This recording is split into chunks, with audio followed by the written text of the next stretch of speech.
Assalamualaikum warahmatullahi wabarakatuh. Kita bertemu lagi pada hari ini. Jom belajar bersama Ustazah Khairiah. Pada hari ini kita akan belajar pendidikan Islam bidang jawi, iaitu imbuhan awalan be, pe dan me. Sebelum Ustazah masuk kepada pembelajaran hari ini, mari kita ulang kaji pelajaran minggu lepas, iaitu imbuhan awalan se, ke dan di.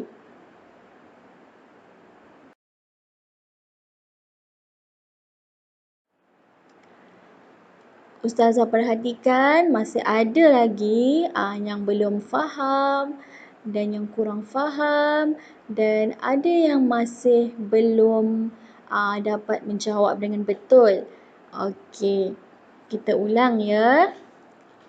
Apabila imbuhan se, ke dan di bersambung atau bergabung atau bertemu dengan perkataan bermula huruf alif. Okey, dalam kurungan tu huruf alif. Macam mana nak buat? Okey, kita perlu letak huruf hamzah di atas huruf alif. Mana huruf hamzah? Mana? Okey. Tu nampak tak dekat lebah tu? Itu adalah huruf hamzah. Mana huruf alif? Dekat lebah yang kedua, itu adalah huruf alif. Bila imbuhan se, ke dan di bertemu dengan perkataan yang bermula huruf alif, kita kena tambah hamzah. Okey, jom kita tengok contoh. Okey. Contoh yang pertama. Tengok belah kanan nombor 1. Ustazah tunggu. Kamu tengok. Lebah dia terbang. Okey. Okey, terbang. Perkataan yang ada lebah tu, yang belah kanan tu adalah kata dasar. Sebutannya adalah ekor. Ekor. Nampak dekat lebah tu ada huruf alif. Huruf yang pertama dekat perkataan tu, nombor mula-mula sekali, itu adalah huruf alif. Perkataan yang warna merah tu dekat lebah tu, huruf alif. Itu yang dikatakan perkataan yang bermula dengan huruf alif. Ekor. Okey, tengok tengah-tengah tu, huruf sin. Apa itu huruf sin? Iaitu imbuhan awalan. Sebutannya adalah se. Imbuhan awalan mestilah diletakkan di hadapan perkataan. Okey, tengok nombor belah kiri tu, saya bagi letak lebah terbang. Sebutannya seekor. Seekor. Tengok balik lebah yang pertama. Ekor. Hamzah. Okey, huruf alif tu warna merah tu, bila ditambah imbuhan, belah kiri tengok lebah nombor 2. Atas alif kat warna merah tu, tengok warna merah. Alif kan? Atas huruf alif tu, kita kena letak hamzah. Atas huruf alif tu lah huruf hamzah. Okay. Tengok baris nombor 2. Kita terbangkan lagi lebah untuk kamu ya. Sebutannya adalah atas. Atas. Alif tasin. Atas. Perkataan itu bermula dengan huruf alif. Tengok belah kiri. Bila ditambah dengan imbuhan kaf. Tengok dekat huruf kaf tu, imbuhannya sebutan dia ke. Tengok belah kiri. Lebah lagi nak terbang. Okey. Ke atas. Ke atas. Ke atas, huruf alif tu dekat warna merah tu ada huruf hamzah. Okey. Asal dia atas tu, perkataan atas tu dia tak ada hamzah kan? Bila dia tambah imbuhan, dia kena letak hamzah.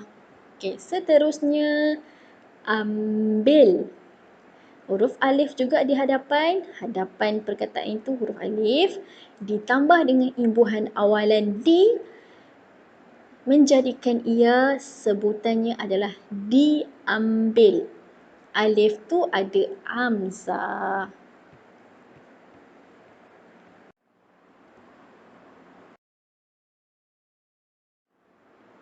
Okey, seterusnya. Apabila imbuhan se, ke dan di bertemu dengan perkataan yang bermula dengan huruf selain huruf alif. Okey, yang tadi dia mula huruf alif kan? Okey, yang ni dia mula selain pada huruf alif. Huruf apa lagi yang ada selain huruf alif? Huruf pa, huruf dal, huruf pa, huruf sin, huruf dal. Selain pada huruf alif lah. Okay, kita tengok contoh yang pertama. Kata dasarnya, okay, Tazah letak lagi lebah untuk kamu. Tak ada lebah pula. Sorry. Okay, tengok kata dasar yang pertama adalah padan. Tengok baris yang pertama belah kanan. Padan. Okay, huruf pa. Huruf pa, itu huruf pa, bukan huruf alif. Padan. Okay. Apabila kita tambah imbuhan se di hadapan dia, sebutannya adalah sepadan. Tengok baris nombor 2 adalah dua. Kata dasarnya adalah dua.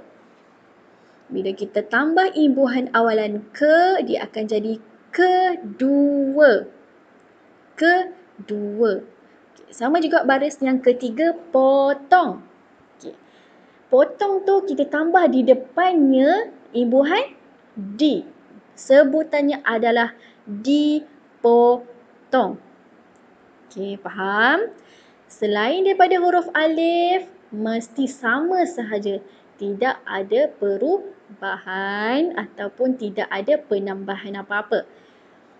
Ada sebahagian latihan yang Ustazah semak dekat perkataan yang tak bermula dengan huruf alif pun ada yang letak hamzah. Okey, contoh sepa, itulah contoh bawah tu. Itu adalah salah dan tidak boleh dilakukan sebab kita tak boleh pun nak baca bila letak hamzah kat situ. Okey. Elakkan meletak hamzah sesuka hati ya. Okey, tak boleh. Baik, itu sahaja ulang kaji untuk minggu lepas. Sekarang kita masuk kepada pembelajaran baharu iaitu imbuhan awalan. Imbuhan awalan be, pe dan me. Imbuhan be iaitu huruf ba. Imbuhan pe huruf pa dan imbuhan me adalah huruf mim. Okey. Tengok elok-elok dalam kotak pink tu. Huruf apa ada kat situ? Huruf pa dan huruf mim. Okey, huruf pa mewakili imbuhan pe.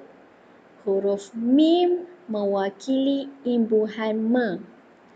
Apabila imbuhan pe dan me bertemu, bergabung, bersambung perkataan yang bermula huruf ta dan huruf sin. Macam mana kita nak buat ni? Okey, yang pertama, kaedahnya adalah bila perkataan yang mula dengan huruf ta perlu diganti dengan huruf nun, manakala huruf sin perlu diganti dengan huruf nya. Okey, maaf ya, dekat situ salah ejaan. Sepatutnya diganti tu huruf ga, Ustazah tertinggal titik. Maafkan Ustazah, okey? Sebutannya diganti tu ada titik.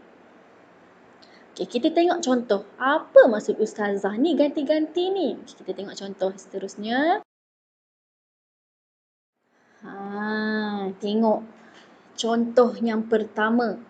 Ustazah letak lebah lagi untuk kamu faham.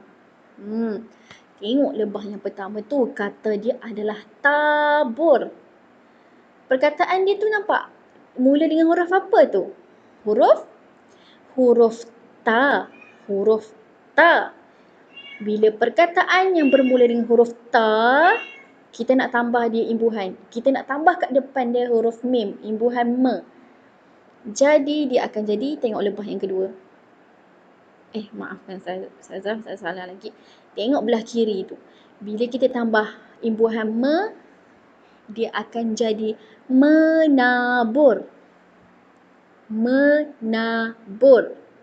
Okay. Perkataan belah kanan tadi kan yang ada lebah tu kan huruf ta. Tabur. Bila kita tambah imbuhan dekat depan dia huruf mim, nampak?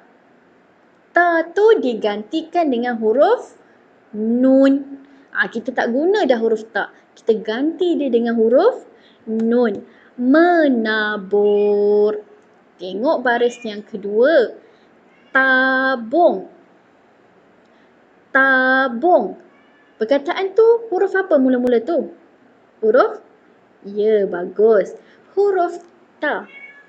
Bila kita tambah imbuhan di hadapan perkataan tabung, huruf ta itu perlu diganti dengan huruf nun.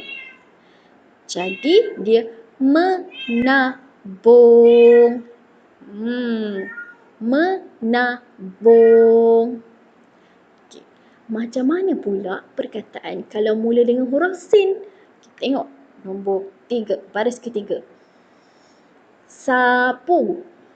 Perkataannya bermula dengan huruf sin. Sapu. Bila kita tambah imbuhan pe di awal perkataan sapu, dia akan jadi penyapu. Huruf sin bila tambah imbuhan awalan, dia perlu digantikan dengan huruf nya. Huruf nya. Nya tu huruf apa? Tu, tengok titik dia mesti ada 3 kat bawah. Itu namanya huruf nya. Penyapu. Kita tengok yang terakhir nombor 4. Sepak. Sepak huruf sin kan mula-mula tu. Okey, kalau tambah imbuhan, Ustazah kata di huruf sin perlu diganti dengan huruf nya. Jadilah penyepak. Penyepak. Seterusnya,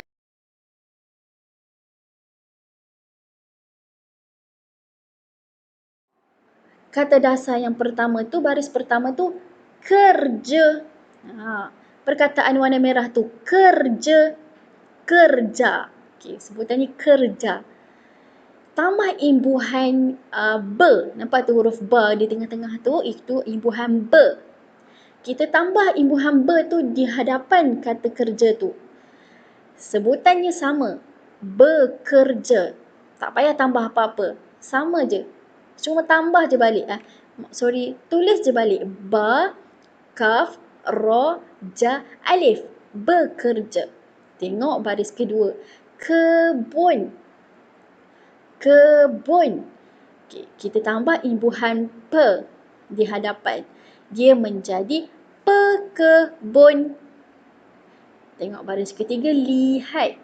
Kita tambah imbuhan me, iaitu tu huruf mim tengah-tengah tu adalah imbuhan. Sebutannya me. Okay, tengok belah kiri, bila ditambah me, dia akan jadi melihat. Dia tak ada berubah apa-apa. Nampak tak? Kamu cuma gabung je balik. Imbuhan me dan lihat, jadilah melihat. Akhir sekali adalah warna. Kita tambah imbuhan me dekat depan tu. Sebutannya adalah mewarna. Dia tak ada perubahan. Kamu cuma gabung sahaja. tak ada perubahan huruf selain pada ta dan sa tidak ada perubahan. Kamu cuba gabung sahaja. Okey. Kalau ada apa-apa masalah, kalau ada apa-apa tak faham ke, cuba ulang balik video ni, okey? Okey.